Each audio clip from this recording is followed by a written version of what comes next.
Assalamualaikum warahmatullahi wabarakatuh. Innal hamdalillah nahmaduhu wa nasta'inuhu wa nastaghfiruh wa na'udzu billahi min shururi anfusina wa min sayyiati a'malina. May yahdihillahu fala mudilla lah wa may yudlil fala hadiya lah. Wa asyhadu an la ilaha illallah wahdahu la syarika lah wa asyhadu anna Muhammadan abduhu wa rasuluh. أما بعد فإن أحسن الحديث كتاب الله وخير الهدي هدي محمد صلى الله عليه وآله وسلم وشر الأمور محدثاتها وكل محدثة بدعة وكل بدعة ضلالة وكل ضلالة في النار. Kaum muslimin, kaum muslimat, para pemirsa televisi Roja dan para pendengar Radio Roja dimanapun Anda berada. Demikian pula para pemirsa televisi Al-Iman dan para pendengar Radio Al-Iman. Semoga senantiasa dirahmati Allah subhanahu wa ta'ala. Alhamdulillah, marilah kita senantiasa meningkatkan kesyukuran kita kepada Allah Azza wa Jalla atas berbagai nikmat yang dianugerahkan kepada kita.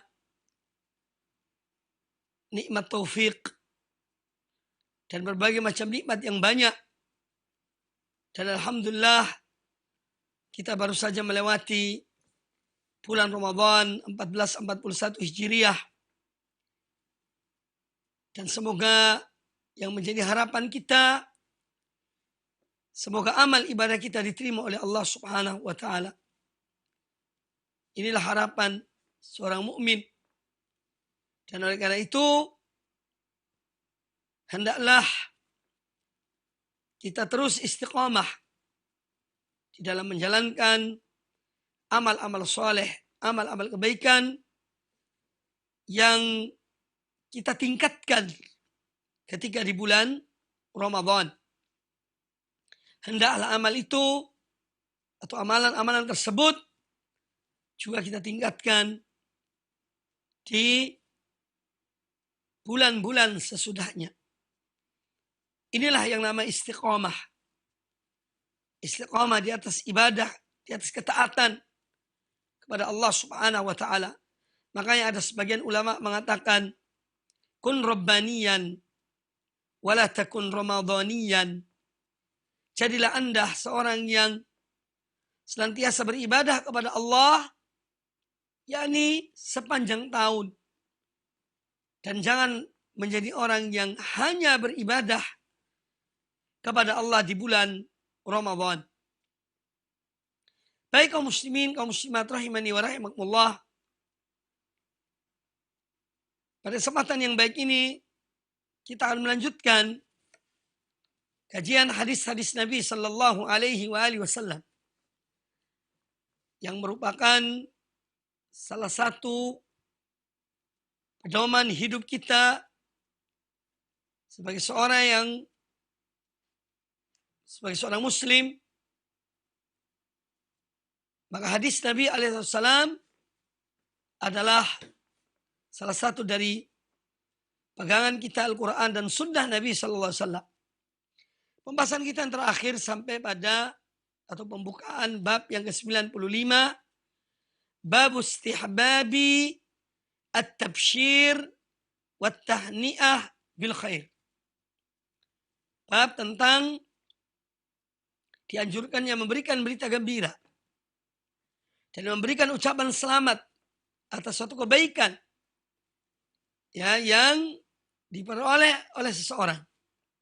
Dan kita mengetahuinya, maka kita ucapkan berita gembira, ucapkan selamat kepada orang tersebut. Dalil-dalil dari Al-Quranul Karim telah disampaikan pada pertemuan yang sebelum ini.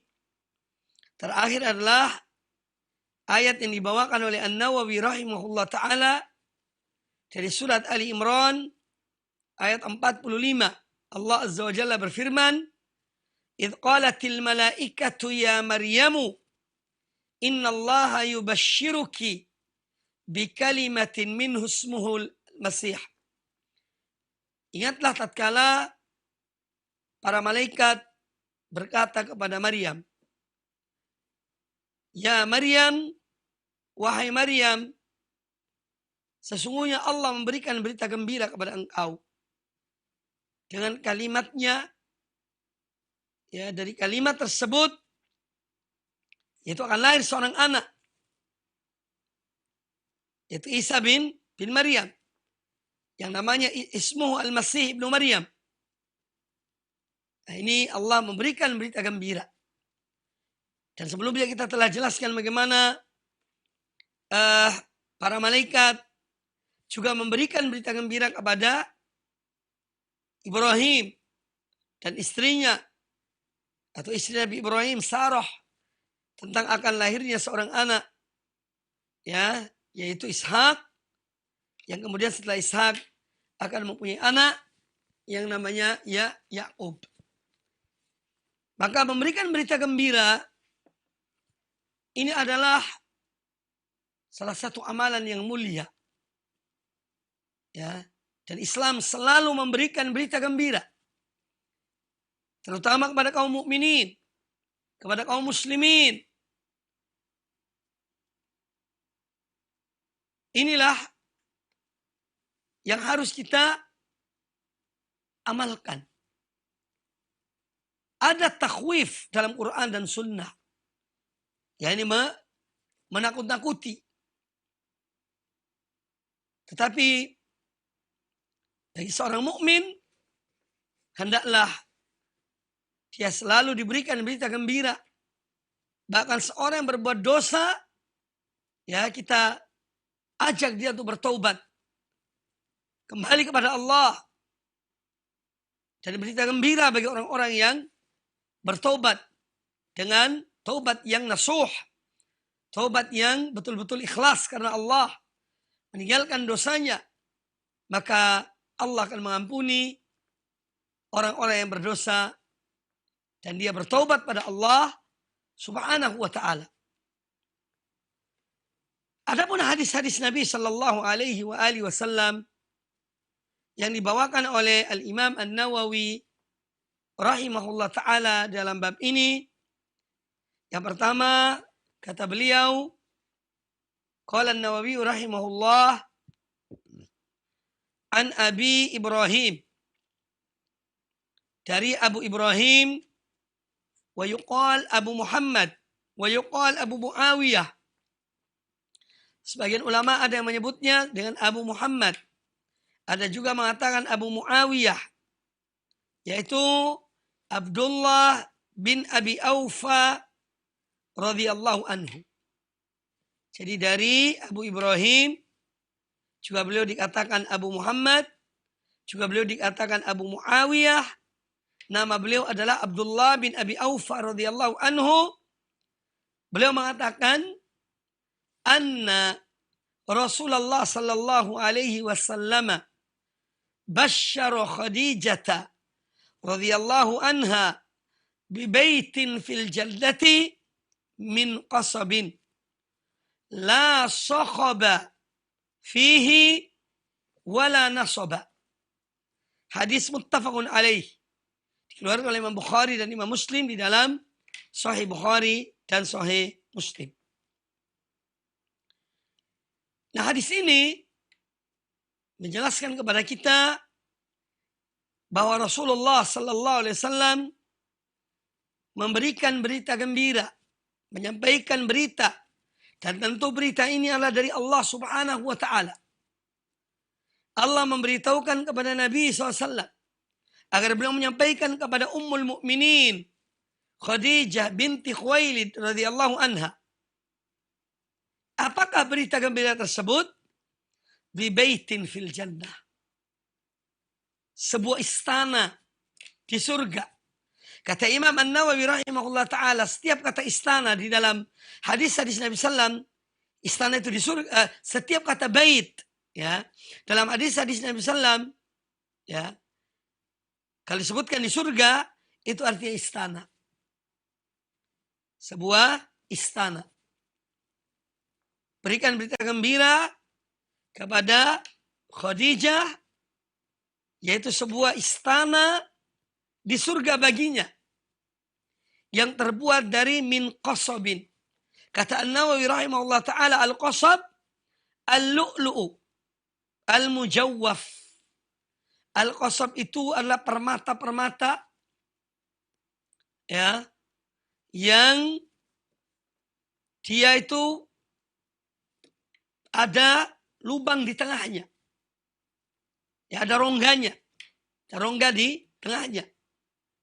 Jadi intinya bahwa Allah akan memberikan kepada Ummul Mukminin radhiyallahu anha, yaitu Aisyah, yaitu Khadijah binti Khuwailid, sebuah istana di surga yang terbuat dari mutiara-mutiara atau permata-permata, la sakhaba fihi wala nasab. La sakhab. Ya, yang tidak ada di dalamnya teriakan-teriakan, suara-suara ribut, kebisingan-kebisingan, tidak ada di situ. Wala ta'ab, dan juga tidak ada kepayahan. Wala nasab. Nasab yaitu at-ta'ab. Nah, di dalam hadis ini, yang pertama bahwa kita mengetahui bahwa para sahabat yang disebutkan oleh Nabi Sallallahu Alaihi Wasallam bahwa mereka dijamin surga oleh Allah Azza wa Jalla, tidak hanya 10 orang yang masyhur dengan al-asyaratu al-mubasysyaruna bil jannah. Ada 10 orang yang mereka diberikan berita gembira oleh Nabi Sallallahu Alaihi Wasallam bahwa mereka akan masuk surga. Nah, mereka disebut dengan al-asyaratul mubasysyaruna bil jannah. 10 orang yang diberitahukan mereka masuk surga. Ini yang masyhur karena Nabi SAW menyebutkan mereka dalam satu hadis. Adapun yang beritahukan berita gembira untuk mereka dengan surga, tidak hanya 10 orang itu. Ya, tapi banyak yang lainnya. Di antaranya adalah Khadijah binti Khuwailid radhiyallahu anha. Ya, Ukasha bin Mihsan radhiyallahu anhu, dan yang lainnya dari sahabat-sahabat Nabi sallallahu alaihi wasallam. Ini berita gembira, ya. Semoga Allah pun demikian memasukkan kita dalam surganya dan rahmatnya, karunia-Nya, ya. Karena Allah Subhanahu wa taala zat yang maha kuasa atas segala sesuatu. Zat yang maha pengasih, yang maha penyayang kepada hamba-hambanya yang beriman, ya, kepada Allah dan kepada Rasulnya sallallahu alaihi wasallam. Ya, jadi berita dari Abu Aufa atau hadis Abdullah bin Abi Aufa radhiyallahu anhu bahwa Nabi SAW memberikan berita gembira kepada Ummul Mukminin Khadijah binti Khuwailid radhiyallahu anha, yaitu surga, yaitu istana di surga. Istana di surga. Sama-sama namanya istana. Di dunia juga ada istana. Tapi jangan dibayangkan istana yang ada di dunia sama dengan istana yang ada di surga. Hasya wa kalla. Tidak mungkin sama. Ya. Kita tidak bisa membayangkan tentang kenikmatan-kenikmatan yang Allah siapkan untuk kaum mukminin di surga kelak. Dan tentu hadis ini menjelaskan kepada kita tentang keutamaan Ummul Mukminin Khadijah binti Khuwailid radhiyallahu anha. Dan tentu kita tidak meragukan tentang keimanan beliau radhiyallahu anha. Perjuangan beliau bersama Rasulullah SAW. Ketika Rasulullah SAW diangkat menjadi Rasul oleh Allah Azza wa Jalla. Beliau adalah wanita atau istri yang memberikan kepada suaminya sugesti, semangat, ya, memberikan pada suaminya dorongan, ya, karena beliau tahu betul dan mengenal betul siapa suaminya, yaitu Rasulullah SAW. Orang yang mulia, orang yang baik akhlaknya, orang yang selalu membantu orang-orang yang fuqara dan masakin, orang yang memuliakan tamu, dan berbagai akhlak yang mulia yang dimiliki oleh Nabi SAW.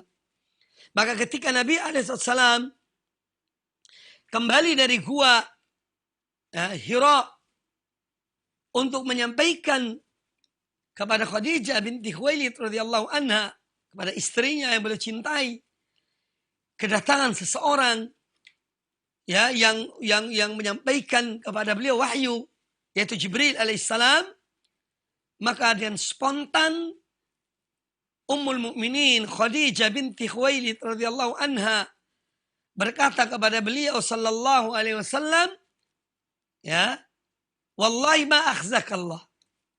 Demi Allah, tidak mungkin Allah menghinakanmu. Karena apa?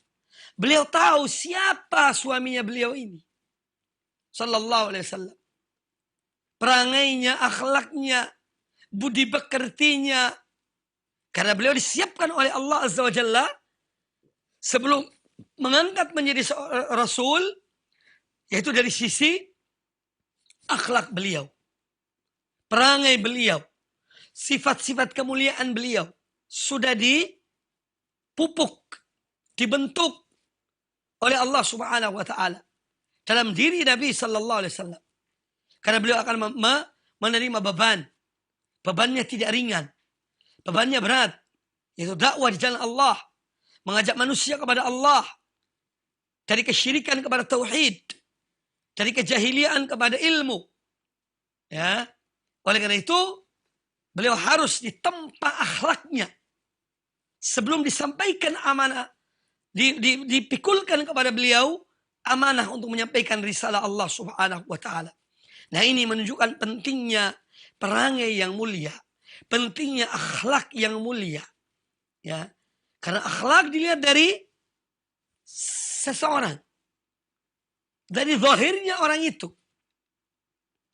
Ya, dari lahirnya, dari apa yang tampak pada orang itu. Nah, oleh karena itu tidak boleh seorang mukmin menggampangkan, meremehkan masalah perangai, masalah akhlak, masalah adab, karena ini adalah bagian dari misi Islam, ya, yang disampaikan oleh Nabi sallallahu alaihi wasallam. Bahkan beliau bersabda dalam hadis yang sahih, "Innama bu'ithu liutammima salihal akhlak." Sesungguhnya aku diutus oleh Allah untuk menyempurnakan akhlak yang baik. Dalam riwayat Al-Imam Al-Baihaqi, kata Nabi alaihissalam, "Innama bu'ithu liutammima makarimal akhlak." Sesungguhnya aku diutus oleh Allah untuk menyempurnakan akhlak-akhlak yang mulia. Ya. Jadi Khadijah radhiyallahu anha ummul mukminin, beliau adalah orang yang minas sabiqin al-awwalin, dari orang-orang yang terdahulu yang pertama-tama memeluk Islam, yang pertama-tama beriman kepada Nabi sallallahu alaihi wasallam ketika turunnya wahyu kepada beliau. Makanya beliau mempunyai kedudukan yang mulia di sisi Allah Subhanahu wa taala. Beliau berjuang bersama Nabi alaihi wasallam. Perjuangan akan agama Allah, memperjuangkan agama Allah di kota Mekah bersama suaminya dengan apa yang beliau miliki, harta bendanya, kedudukannya, status sosial beliau di tengah masyarakat, ya, dan berbagai hal yang beliau miliki, beliau korbankan untuk membela, untuk mendukung, untuk memperjuangkan agama Allah Subhanahu wa taala. Radhiyallahu taala anha. Semoga Allah ridha kepada beliau, Ummul Mukminin radhiyallahu anha, itu Khadijah binti Khuwailid radhiyallahu anha. Jadi beliau mempunyai kedudukan yang tinggi di sisi Allah Subhanahu wa taala. Kemudian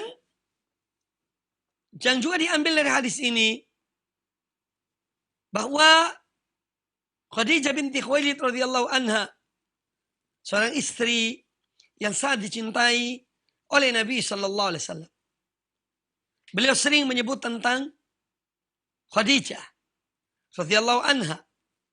Ya, setelah Khadijah meninggal, setelah beliau hijrah ke Madinah, beliau menyebut tentang kebaikan-kebaikan Khadijah. Sampai-sampai menimbulkan kecemburuan Ummul Mukminin Aisyah radhiyallahu anha. Dan itu hal yang wajar. Hal yang yang wajar, yang menunjukkan bahwa mereka semuanya ummahatul mukminin menginginkan kebaikan, kemuliaan di sisi Allah Subhanahu wa taala. Para pemirsa rahimani wa rahimakumullah, kemudian hadis ini juga menjelaskan kepada kita tentang kesetiaan. Kehidupan seorang suami dan istri. Bagaimana Rasulullah SAW begitu mencintai istrinya Ummul Mukminin Khadijah binti Khuwailid. Beliau tetap mencintai Khadijah meskipun Khadijah telah meninggalkan beliau duluan. Ini menunjukkan kesetiaan dan kebaikan. Hayyan wa mayyitan. Baik ketika istrinya masih hidup maupun ketika istrinya telah meninggal. Ini pola hidup yang dicontohkan oleh Nabi SAW. Beliau mencintai istri-istri beliau. Demikian pula istri-istri beliau mencintai beliau sallallahu alaihi wasallam, dan mereka adalah orang-orang yang mulia, ummahatul mukminin. Kemudian juga hadis ini menjelaskan kepada kita tentang anjuran untuk memberikan berita gembira. Memberikan berita gembira. Dan ini salah satu perangai. Masih ada lagi kisah-kisah yang lainnya sebetulnya tentang berita gembira. Yang diberikan oleh para sahabat kepada sahabat-sahabat yang lainnya. Juga ini menunjukkan perangai dan adab-adab atau akhlak yang mulia. Ketika seorang mendapatkan seseorang atau mendapatkan satu nikmat dari Allah Azza wa Jalla, maka kita ikut mendoakannya, ikut mengucapkan selamat baginya, ikut untuk memberikan berita gembira kepadanya. Al-Imam Ibnu Qayyim rahimahullah ta'ala menyebutkan masalah ini dengan terurai dengan indahnya dan bagusnya. Di antara disebutkan dalam kitabnya Zadul Ma'ad tentang perangai, yaitu memberikan tahniah, ucapan selamat, memberikan berita gembira, yang ini merupakan perangai orang-orang yang soleh, perangai orang-orang yang mulia di sisi Allah Subhanahu wa ta'ala. Kemudian Allah Ta'ala memberikan berita gembira kepada hamba-hambanya yang dikehendakinya. Allah memberikan berita gembira kepada siapa Allah kehendaki dari hamba-hambanya akan surga Allah. Sebagaimana dalam hadis ini berita gembira dari Allah Azza wa Jalla kepada Ummul Mukminin Aisyah Khadijah radhiyallahu anha, bahwa beliau mendapatkan istana di surga Allah Subhanahu wa taala yang dibangun dengan mutiara-mutiara yang berongga, yang tidak bisa kita bayangkan seperti apa mutiara itu, dan berbagai macam bentuknya atau berbagai macam warnanya dan keindahannya, semua itu tidak mungkin kita bayangkan. Karena Allah menjanjikan bagi orang-orang beriman untuk di surga mala ainun ra'at, sesuatu yang tidak pernah dilihat oleh mata, wala udhunun sami'at, sesuatu yang tidak pernah didengar oleh telinga, wala khatara bi bali basyarin, dan tidak pernah terlintas dalam benak atau dalam hati seorang manusia. Kemudian hadis yang berikutnya, hadis yang dibawakan oleh An-Nawawi rahimahullah di dalam bab tentang memberikan berita gembira. Qala An-Nawawi rahimahullah, Al-Imam An-Nawawi rahimahullah berkata, wa an Abi Musa Al-Asy'ari radhiyallahu anhu annahu tawadda'a fi baitihi, dan dari Abu Musa Al-Asy'ari, namanya Abdullah bin Qais Al-Asy'ari radhiyallahu an, beliau mengatakan annahu tawadda'a fi baitihi, pernah beliau pada suatu hari beliau berwudu di rumahnya. Tsumma kharaja, kemudian beliau keluar meninggalkan rumahnya, lalu beliau berkata, faqal la alzamanna Rasulullah sallallahu alaihi wasallam wa la akunanna ma'ahu yaumi hadha. Sungguh Aku benar-benar akan menemani ya Rasulullah SAW. Aku akan senantiasa dengan beliau pada hari ini. Pada hari ini. Jadi Abu Musa al-Ash'ari radhiyallahu an bertekad untuk mengosongkan hari tersebut dengan menemani Rasulullah SAW. Mengikuti beliau dimanapun beliau berada. Ya, beliau ingin menemani Rasulullah SAW. Fajar al-masjid. Maka Abu Musa al-Ash'ari radhiyallahu anhu datang ke masjid Rasulullah sallallahu alaihi wasallam. Fasa'ala 'anil Nabi sallallahu alaihi wasallam faqalu wajjaha ha huna. Maka beliau pun bertanya kepada mereka, entah kepada istri-istri Nabi SAW atau kepada sebagian sahabat yang ada di situ. Intinya bahwa Abu Musa al-Ash'ari ya bertanya kepada mereka, di mana Nabi SAW? Ya. Maka mereka menyebutkan faqalu wajjaha hahuna. Beliau sedang menuju ke arah yang mereka tunjukkan arah perginya Nabi alaihi salatu wasallam. Kata Abu Musa al-Ash'ari radhiyallahu anhu, faqarajtu ala atharihi as'alu anhu. Maka aku pun keluar mengikuti jejak beliau sallallahu alaihi wasallam. Jadi Abu Musa al-Ash'ari mengikuti jejak Nabi sallallahu alaihi wasallam. Beliau ingin mencari beliau. Hatta dakhala bi'ra Aris. Sampai beliau masuk ke sebuah ke dalam satu tempat yang di sana ada bi'ir Aris, ada sumur, namanya sumur Aris. Fajalastu indal babi hatta qada Rasulullah sallallahu alaihi wasallam hajatahu wa tawaddaa. Kemudian Abu Musa al-Ash'ari karena melihat Nabi SAW sedang berada di satu tempat, ya beliau hanya menunggu di depan tempat tersebut. Ya, bi'ir Aris, sumur Aris. Sampai Rasulullah SAW menyelesaikan hajatnya, lalu beliau berwudu, fakumtu ilaihi. Maka aku pun bangkit, kata Abu Musa al-Ash'ari, aku bangun menuju kepada beliau, kepada Nabi sallallahu alaihi wasallam. Fa idza huwa qad jalasa ala bi'ri Aris.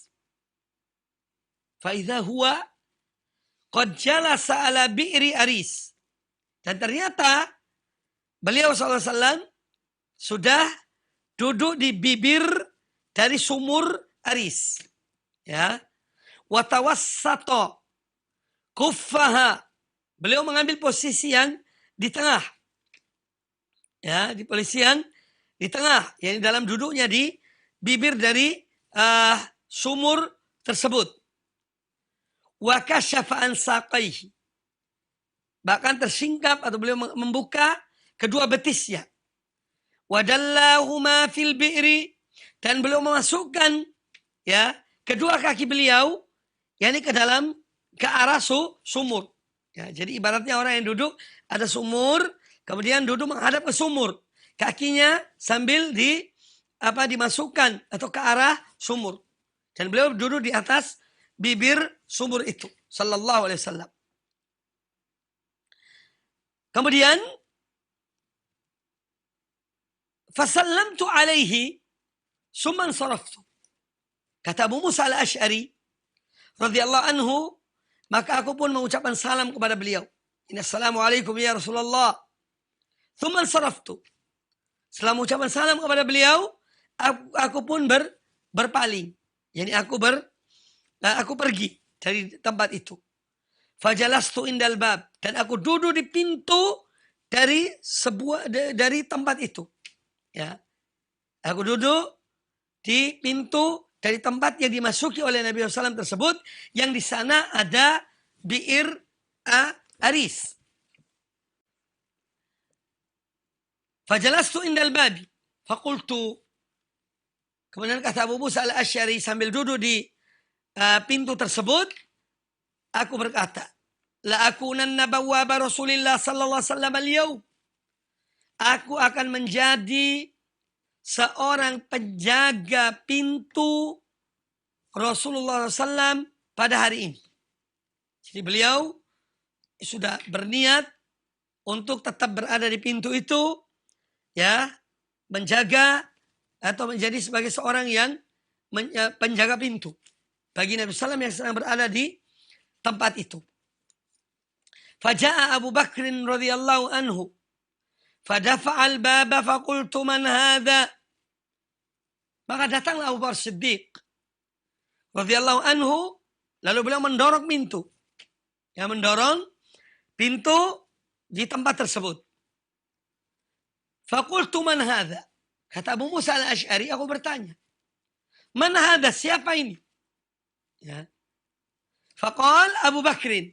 Abu Bakar menjawab bahwa beliau adalah Abu Bakar. Faqultu ala rislik.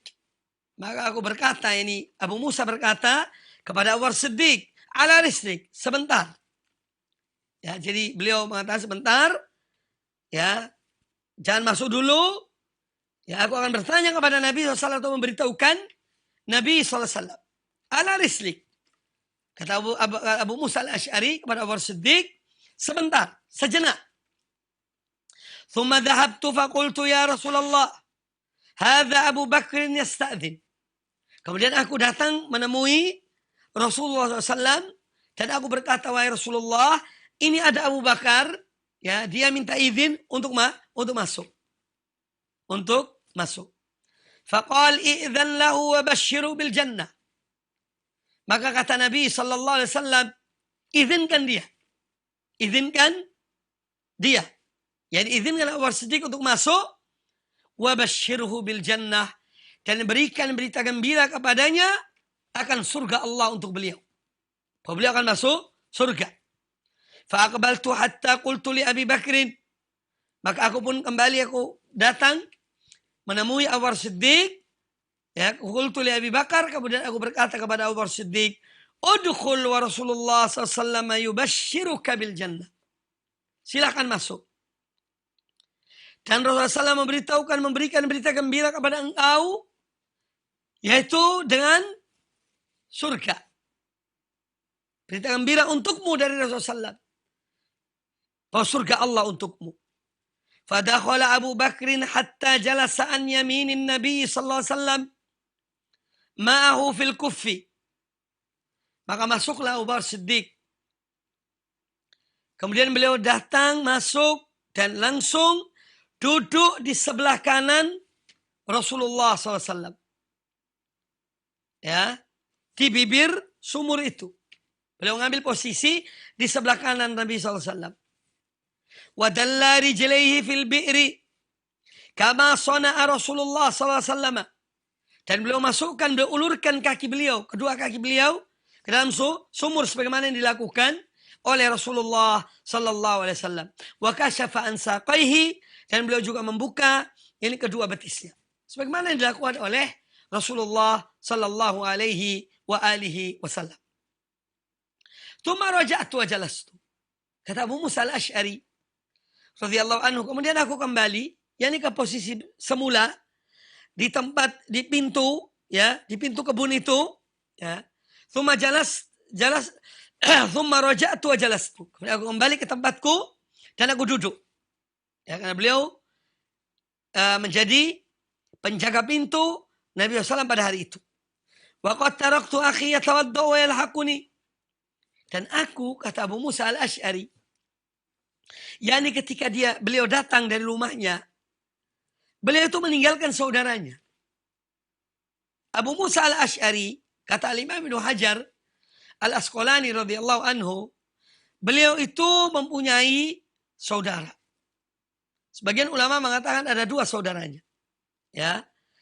Yang satu namanya Abu Ruhmin, yang dua namanya Abu Burdah. Abu Burdah Al-Aslami, yang seorang sahabat yang masyhur. Jadi Abu Ruhmin dan Abu Burdah. Sebagian ulama mengatakan ada 3. Ada juga saudaranya beliau yang satunya, yaitu yang namanya Muhammad. Tapi kata Al-Hafidz Ibnu Hajar, wa ashharuhum Abu Burdah wa ismuhu Amir. Yang paling masyhur di antara saudara-saudara Abu Musa al-Asy'ari adalah Abu Burdah. Yang paling masyhur. Namanya adalah Amir. Kata Abu Musa al-Asy'ari radhiyallahu anhu, ketika beliau sedang duduk di pintu itu, kata beliau, dan aku ketika akan keluar dari rumahku, ketika aku berwudu, aku itu meninggalkan saudaraku. Ya, taraktu akhi. Yang mana saudaraku itu ketika itu sedang berwudu, ya tawadda, wa yalhaquni. Dan aku berharap dia itu akan mengikuti aku. Ya. Fakultu, maka aku berkata, ini menunjukkan cintanya Abu Musa pada saudaranya. Ya. Fakultu in yuridillahu bifulanin yuridu akhahu khairan ya'ti bihi. Kata Abu Musa al-Asy'ari, kalau memang Allah menghendaki kebaikan, yakni bagi saudaranya itu, pasti ya saudara itu akan datang. Jadi akan datang ke tempatnya Abu Musa bersama Rasulullah sallallahu alaihi wasallam. Yang di situ juga sudah ada Abu Bakar Siddiq. Ketika beliau Abu Musa al-Asy'ari radhiyallahu anhu sedang memikirkan saudaranya yang beliau ketika itu meninggalkan di rumahnya dan menyuruh untuk mengikutinya, fa idza insanun yuharrikul bab. Tahu-taunya ada orang yang menggerakkan pintu. Ketika Abu Musa sedang memikirkan saudaranya dan mengatakan, seandainya Allah menghendaki kebaikan bagi saudaraku, maka tentu dia akan datang. Ketika itu ada seorang yang menggerakkan pintu kebun tersebut. Fa idza insanun yuharrikul bab. Faqultu man hadza? Kata Abu Musa al-Asy'ari, oh bertanya, siapa ini? Yani siapa yang menggerakkan pintu itu? Faqal Umar ibn Khattab. Maka dijawab oleh Umar bin Khattab bahwa aku adalah Umar bin Khattab. Ketika ditanya oleh Abu Musa al-Asy'ari. Faqultu ala rislik. Maka aku berkata, sabar. Ya. Sebentar.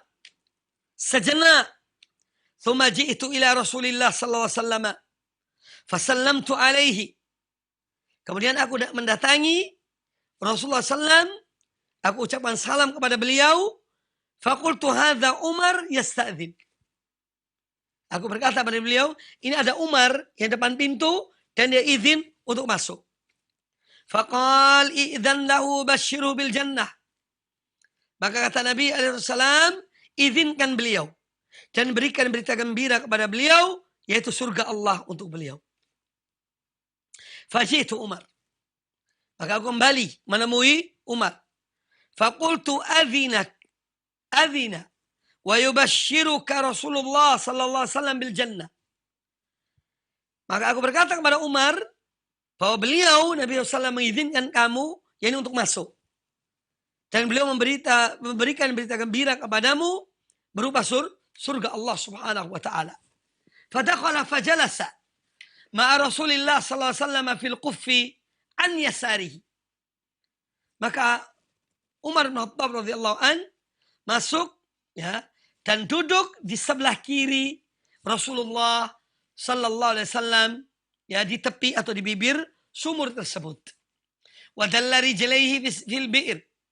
Dan dia memasukkan juga kedua kakinya ke arah sumur. Ya. Tsumma raja'tu fajalastu. Kemudian aku kembali, kata Abu Musa al-Asy'ari, aku kembali yakni ke tempat semula dan aku duduk. Yaitu di pintu kebun itu. Ketika hal tersebut, fakultu man hadza? Tiba-tiba ada orang yang datang. Ya, ada orang yang datang. Lalu aku katakan, siapa ini? Faqal Utsman ibnu Affan. Maka orang itu berkata, aku adalah Utsman bin Affan. Fakultu ala rislik. Maka aku katakan, sebentar. Waji'tun Nabiya sallallahu alaihi wasallam fa akhbartuhu. Maka kemudian aku mendatangi Nabi sallallahu alaihi wasallam, lalu aku beritahukan kepada beliau, faqala i'dzan lahu wa basyiru bil jannah ma'a balwa tusibuhu. Kata Nabi SAW, izinkan dia, yakni untuk masuk, dan berikanlah berita gembira kepadanya, itu surga Allah untuknya, bersamaan dengan ujian yang akan menimpa beliau. Faji'tu faqultu, maka aku datang kembali ke pintu, lalu aku katakan, udkhul, masuklah. Ya. Wa yubashshiruka Rasulullah sallallahu alaihi wasallam bil jannati ma'a balwa tusibuk. Dan Rasulullah SAW memberitakan berita gembira kepada engkau berupa surga bersamaan dengan ujian yang akan menimpamu. Fadakhala fawajadal kuffa qad muli'a. Maka Utsman bin Affan masuk dan dia melihat bahwa bibir sumur itu telah, yakni sudah penuh. Fajalasa wijahahum, maka datanglah beliau Utsman bin Affan dan beliau duduk di depan mereka. Ya. Duduk di depan mereka. Wijahahu. Beliau duduk di depan mereka, depannya Rasulullah SAW, depannya Abu Siddiq dan Umar bin Khattab. Minasyiqqil akhar, dari sisi sumur yang lainnya. Qala Sa'id ibn Musayyib, fa'awwaltuha kuburahum. Kata Sa'id bin Musayyib, Ibnu Musayyib, salah satu periwayat hadis ini, kata beliau, maka aku mentakwilkan ya tentang kejadian itu bahwa ini adalah menunjukkan kuburan mereka. Jadi kuburan Nabi SAW dan dua sahabatnya itu berdekatan. Rasulullah SAW, Abu Bakar Siddiq, kemudian Umar bin Khattab. Sedangkan kuburan Utsman bin Affan di sisi yang lain, yaitu di Baqi. Ini takwil dari Sa'id bin Musayyib tentang kejadian dan peristiwa ini. Wa zada fi riwayatin wa amarani Rasulullah sallallahu alaihi wasallam bihifdzil bab. Dan satu riwayat kata Abu Musa al-Asy'ari radhiyallahu anhu bahwa Nabi Rasulullah SAW memerintahkan beliau untuk menjaga pintu. Jadi beliau ketika duduk di pintu kebun itu, beliau memang ditugaskan oleh Nabi SAW untuk menjaga pintu tersebut. Wa fiha anna Utsman hina basyarahu basyarahu hamidallah ta'ala. Ya. Thumma qala Allahul musta'an. Dan dalam riwayat yang lain, ketika Abu Musa al-Asy'ari radhiyallahu anhu ya memberikan berita gembira kepada Utsman bin Affan radhiyallahu taala anhu bahwa beliau akan mendapatkan surga bersamaan dan ujian yang akan menimpa diri beliau, hamidallahu taala. Hamidallah taala. Beliau memuji Allah. Jadi Utsman bin Affan mengatakan alhamdulillah. Beliau memuji Allah taala. Thumma qala Allahul musta'an. Kemudian beliau mengatakan ya hanya kepada Allah tempat memohon pertolongan. Ini ketika beliau diberitahukan bahwa ada ujian yang akan menimpa diri beliau. Dan betul ternyata di akhir masa khilafah beliau dibunuh oleh sekelompok orang-orang Khawarij yang benih-benih Khawarij yang ada pada saat itu, yang tidak ridho dengan kebijakan-kebijakan Sayyidina Utsman radhiyallahu taala anhu. Baik. Kaum muslimin dan kaum muslimat rahimani wa rahimakumullah. Hadis ini ya dimasukkan oleh Imam An-Nawawi rahimahullah taala ke dalam bab ini karena di sini banyak mengisahkan tentang bisyarah, tentang berita gembira yang disampaikan oleh Nabi sallallahu alaihi wasallam kepada sahabat-sahabat beliau, Abu Bakar Siddiq, Umar bin Khattab dan Utsman bin Affan radhiyallahu anhum ajma'in. Ya, berita gembira itu berupa surga Allah untuk mereka. Ya. Makanya An-Nawawi masukkan hadis ini di dalam bab ini. Ini yang pertama. Kemudian yang kedua,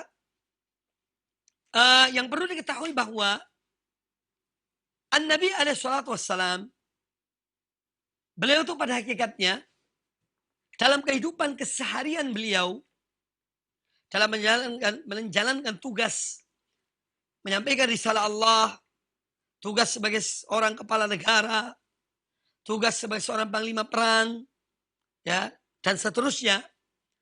Beliau itu tidak pernah mengambil seorang bawab, penjaga pintu. Ya. Jadi tidak ada orang menjaga pintu rumah beliau. Ya. Nah, ini kejadian ini hanya, ya, ini kejadian bersama Abu Musa al-Asy'ari. Ya, dan ini bukan di rumah beliau. Ini bukan di rumah beliau. Di satu kebun yang di sana ada sumur aris. Kemudian hadis ini juga menjelaskan kepada kita tentang adab-adab di dalam istidzan. Jadi izin ketika akan masuk rumah seseorang. Islam agama yang sempurna. Semua sudah diatur oleh Islam. Semua sudah diatur oleh Islam. Ya. Di antara yang diatur oleh Islam adalah adab dalam meminta izin ketika akan masuk di sebuah rumah misalnya, atau di sebuah tempat yang memang di situ ya dijaga. Ya. Tidak sembarang orang suruh izin untuk masuk. Bagaimana pada kejadian yang terjadi bersama Abu Musa al-Asy'ari bersama Nabi SAW.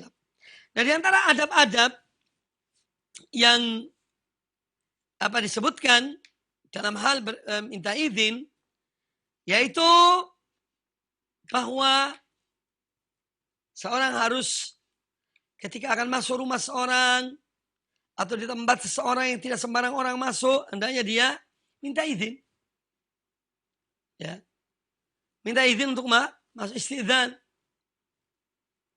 Dan hikmah dari istidzan itu, ketika kita akan masuk rumah seorang, kita dianjurkan, kita diperintahkan untuk apa?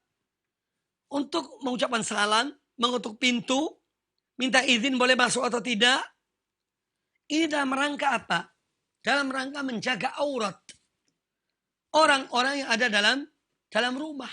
Karena di dalam rumah itu mungkin ada wanita-wanita yang bukan mahram bagi orang yang datang. Mereka dalam keadaan terbuka aurat mereka. Entah mungkin rambutnya atau tangannya, ya, dan yang lainnya.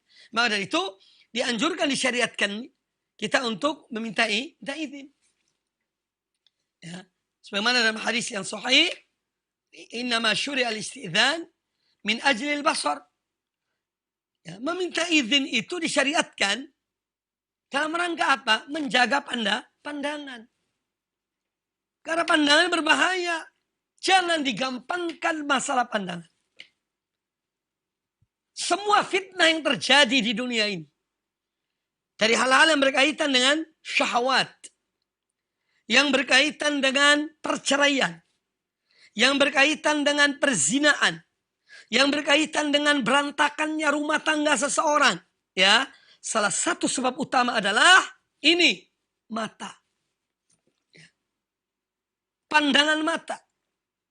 Dan seorang jangan merasa dirinya, dia terlindung dari syaitan. Dia tidak mungkin digoda oleh syaitan. Jangan. Kita ini manusia biasa. Kita ini manusia yang lemah. Ya. Dan syaitan selalu merongrong seseorang. Untuk apa? Untuk berbuat maksiat. Kalau syaitan tidak bisa menjerumuskan seorang ke dalam perbuatan syirik, ke dalam perbuatan bid'ah, ya, maka dia disuruh untuk berbuat dosa. Dosa-dosa besar. Berbuat maksiat pada Allah Ta'ala. Ya. Maka jangan seorang merasa diri, Masya Allah, aku ini dibentengi oleh Allah Ta'ala, tidak mungkin digoda oleh syaitan. Ya, jangan. Ya. Hendaknya seorang, dan setiap orang tahu tentang dirinya. Ya. Dan syaitan mempelajari diri seseorang. Mana kelemahannya? Ada orang kelemahannya di duit. Nah, dari pintu itu dimasuki oleh syaitan. Ada orang yang kelemahannya di pandangan matanya. Maka dari pintu itu dimasuki oleh syaitan. Ada orang yang kelemahannya di syahwatnya. Maka dari pintu itu syaitan akan masuk. Maka dari itu seorang harus dia itu introspeksi dirinya. Selalu berlindung pada Allah Ta'ala. Ya. Jangan merasa diri Masya Allah tidak bakal digoda oleh manusia. Tidak. Ya. Kita ini makanya Allah menyuruh kita untuk apa? Selalu berlindung pada Allah. Dari godaan syaitan. Ya. Dari godaan syaitan. Maka dari itu istidzan. Ya. Izin itu dianjurkan kita izin. Ketika masuk rumah seorang, minta izin pada tuan rumahnya. Min ajlil basor. Karena pandangan. Maka pergaulan harus hati-hati. Ya. Dan semua pergaulan kita. Harus waspada, harus hati-hati. Jangan kita gampangkan masalah pandangan mata ini. Ya. Ini salah satu malapetaka ya gara-gara mata yang tidak terkendali. Ya. Mata yang tidak terkendali.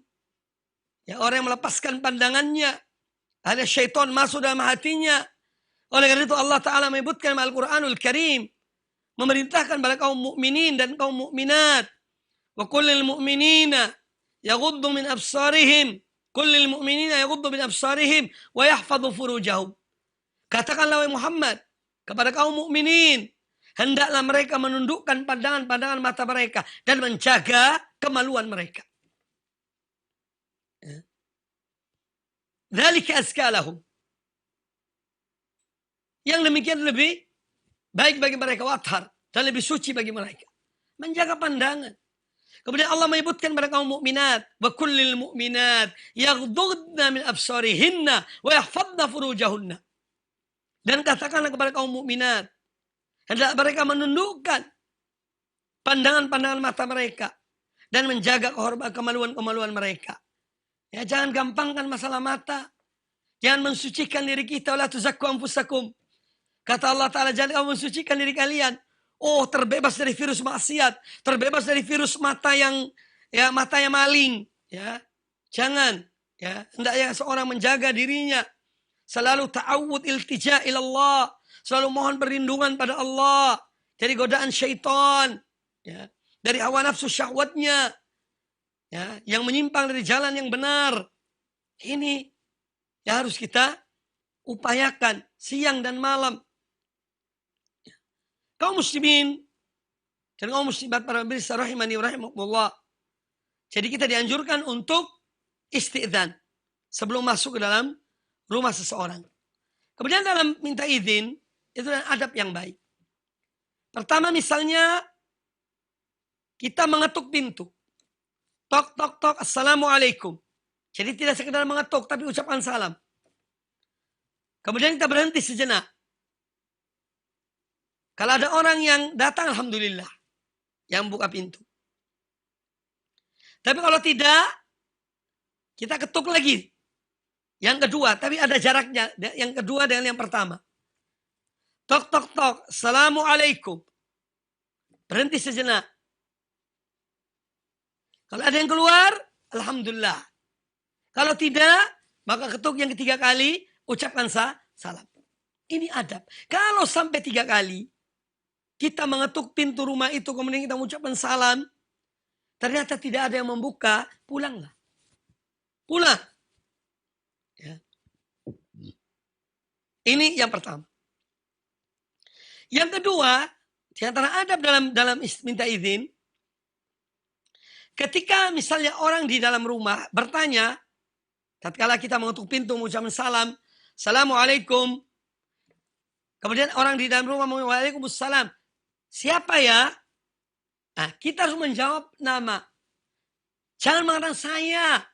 Siapa ya? Saya. Lah Anda ini siapa?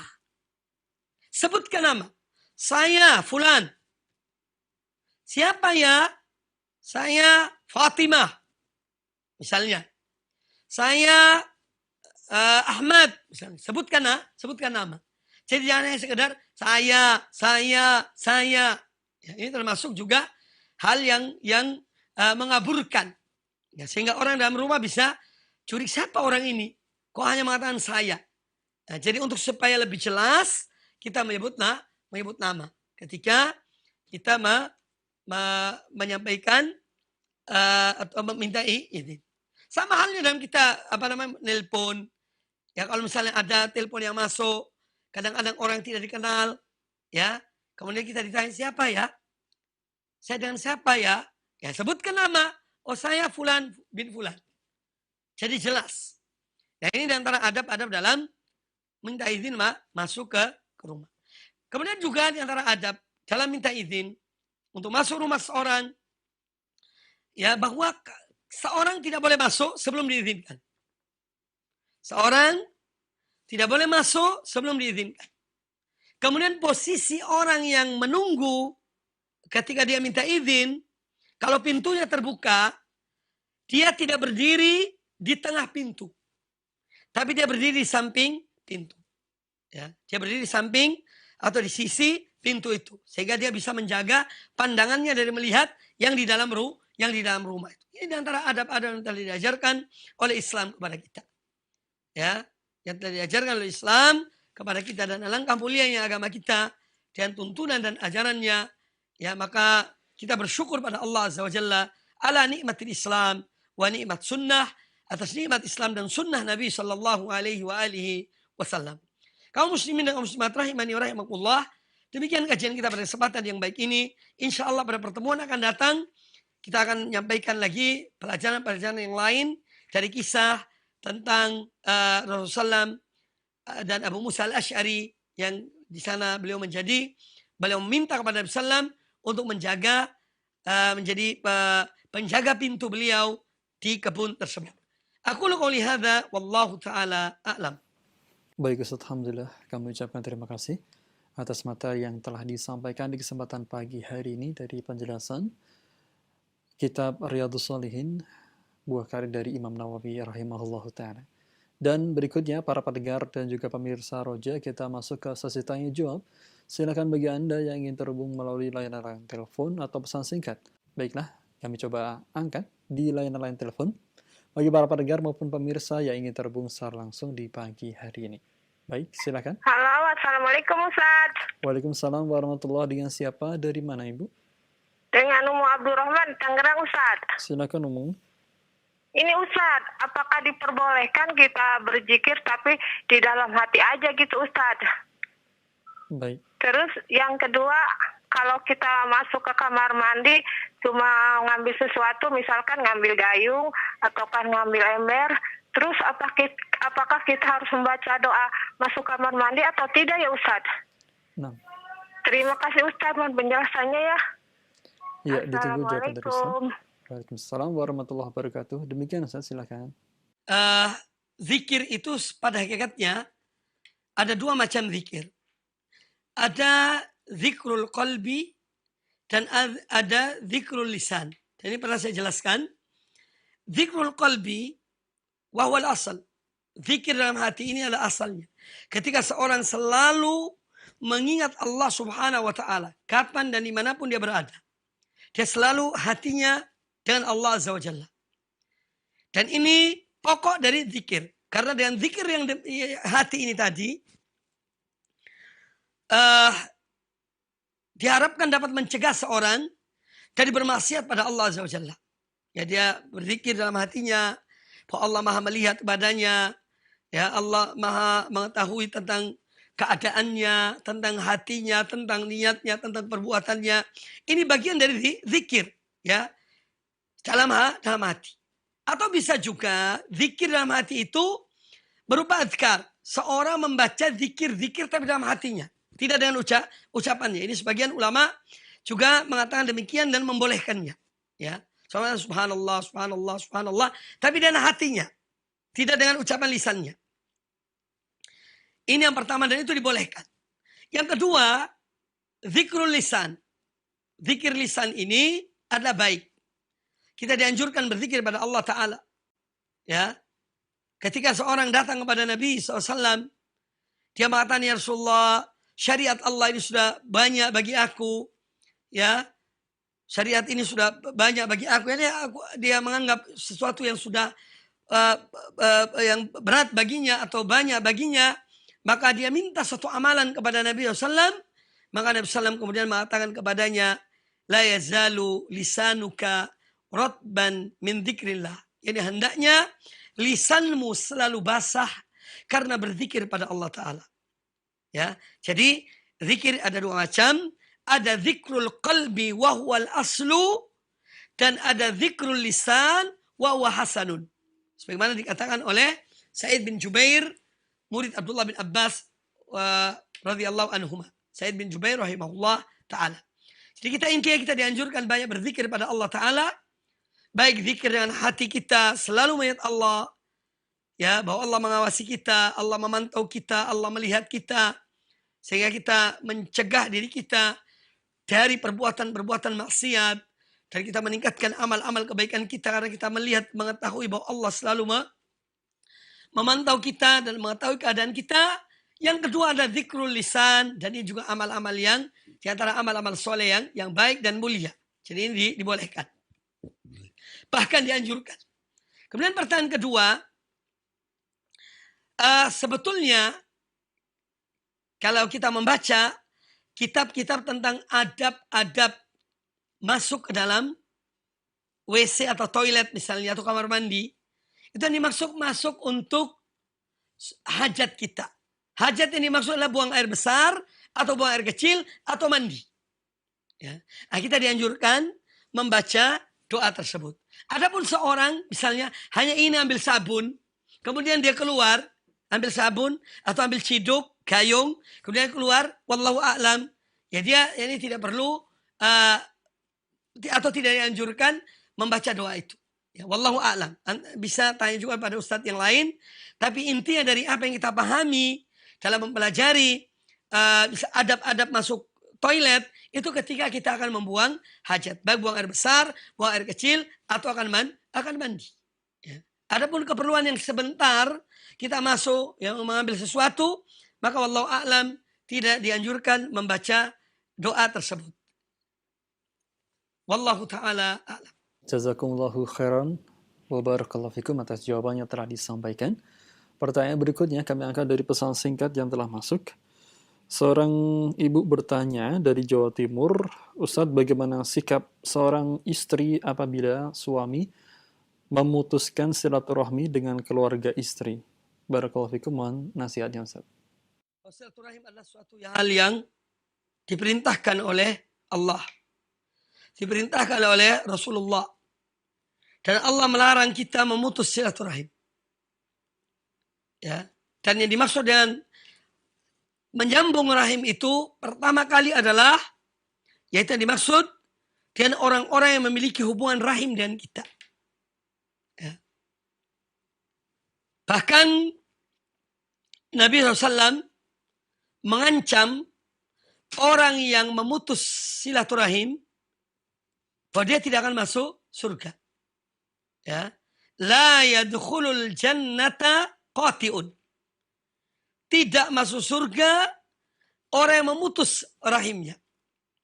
Ini menunjukkan beratnya atau menunjukkan wajibnya menyambung hubungan rahim itu.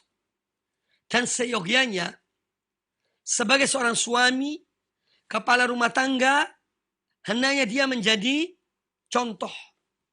Ya. Untuk mengarahkan kepada istrinya kebaikan. Salah satu kebaikan adalah agar dia bersilaturahmi dengan keluarganya. Ya. Memang di antara keluarga itu ada yang baik, ada yang kurang baik. Ya. Kadang-kadang di antara famili kita, keluarga kita, ada yang lisannya kurang baik, perbuatannya kurang baik, tapi ada di antara mereka orang-orang yang baik. Ya. Nah, bagi mereka yang memang kurang baik, kita tetap menjaga. Ya. Tetap menjaga hubungan silaturahim, tapi juga menjaga dari bahaya lisannya, dari perbuatannya. Mungkin kita sekedar mengucapkan salam, assalamualaikum, bagaimana keadaannya, baik, ya. Jadi ini seyogyanya yang dilakukan oleh seorang suami justru menjadikan atau mengajarkan kepada istri agar silaturahmi kepada keluarganya. Karena dia tidak bisa lepas dengan rahimnya. Selama itu terkendali, tidak ada hal-hal yang negatif, ya. Lain halnya kalau mungkin berbahaya, itu pun tetap dia menjaga, ya, dengan ketentuan-ketentuan. Adapun menyuruh atau menghalangi seorang istri atau seorang suami dari bersilaturahmi dengan keluarga mereka, ini suatu perbuatan yang jelek, suatu perbuatan dosa. Demikian pula kadang-kadang ada seorang istri yang dia menghalangi suaminya dari bersilaturahmi dengan keluarganya. Bahkan kadang-kadang dengan orang tuanya. Ini pun perilaku yang tidak baik. Jadi intinya marilah kita takut pada Allah Ta'ala dalam hal masalah silaturahim ini. Ya. Kita dianjurkan, diperintahkan untuk menjalin hubungan silaturahmi, dan kita hendaknya menjadi orang yang mendukung hal itu selama ada batasan dengan batasan-batasannya. Ya. Bahkan silaturahmi mendatangkan apa? Mendatangkan rezeki. Silaturahmi memanjangkan umur seseorang. Ya. Maka kejarlah fadilah-fadilah itu. Dan tetap semua kita menjaga aturan-aturan Islam, syariat Islam dalam hubungan silaturahim tersebut. Wallahu ta'ala a'lam. Ustaz, jazakumullahu khairan wa barakallahu fikum atas jawabannya telah disampaikan. Dan nampaknya pertanyaan tersebut merupakan pertanyaan yang mengakhiri pula perjumpaan kita di kesempatan pagi hari ini karena keterbatasan waktu. Mohon disampaikan sebagai ikhtitam atau istifadah dari pelajaran kita di kesempatan pagi hari ini, Ustaz. Barakallahu fikum. Muslimat, para pemirsa TV Roja, para pendengar Radio Roja, TV Aliman dan Radio Aliman, dimanapun Anda berada, semoga senantiasa dirahmati Allah Azza wa Jalla. Pada penghujung dari kajian kita ini, mari kita terus tingkatkan ibadah kita, amal-amal soleh kita, apalagi kita baru melewati bulan yang mulia, bulan Ramadan, dan penuh harapan semoga Allah menerima amal-amal ibadah kita. Maka marilah kita tingkatkan. Kemudian kita terus berdoa pada Allah Subhanahu wa Ta'ala agar Allah Azza wa Jalla segera mengangkat wabah yang menimpa kaum muslimin atau menimpa umat dan masyarakat di negeri ini dan dimanapun mereka berada. Kita hanya bergantung pada Allah Azza wa Jalla dan tetap mengikuti arahan-arahan yang baik dan positif dari ulil amri agar kita dapat kembali kepada kondisi yang lebih baik, ya, sebagaimana sebelum datangnya wabah ini. Dan doa harus kita tingkatkan kepada Allah Azza wa Jalla. Allah jika menghendaki sesuatu hanya mengatakan kun fayakun. Jadilah maka jadilah apa yang Allah kehendaki. Oleh karena itu jangan kita mengandalkan diri kita dalam menyelesaikan masalah ini. Jangan hanya mengandalkan diri kita atau kemampuan yang kita miliki. Tapi hendaklah kita pertama kali memohon pada Allah Azza wa Jalla. Meminta kepada Allah Subhanahu wa Ta'ala agar Allah yang Maha Kuasa untuk mengangkat wabah ini. Kemudian yang kedua kita lakukan upaya-upaya mencegah atau menjaga diri kita dan keluarga kita, masyarakat kita dari terjangkitnya wabah ini. Semua kita kembalikan kepada Allah Subhanahu wa Ta'ala. Ya, Dia yang menentukan segala sesuatu, Dia yang mengatur segala sesuatu, dan Dia Maha Kuasa untuk mengangkat wabah ini dengan secepatnya, ya, karena Allah Azza wa Jalla Maha Kuasa atas segala sesuatu. Demikian dapat disampaikan pada kesempatan yang baik ini. Semoga Allah hidupkan kita di atas tauhid dan sunnah Nabi SAW. Dan Allah matikan kita di atas tauhid dan di atas sunnah Nabi SAW.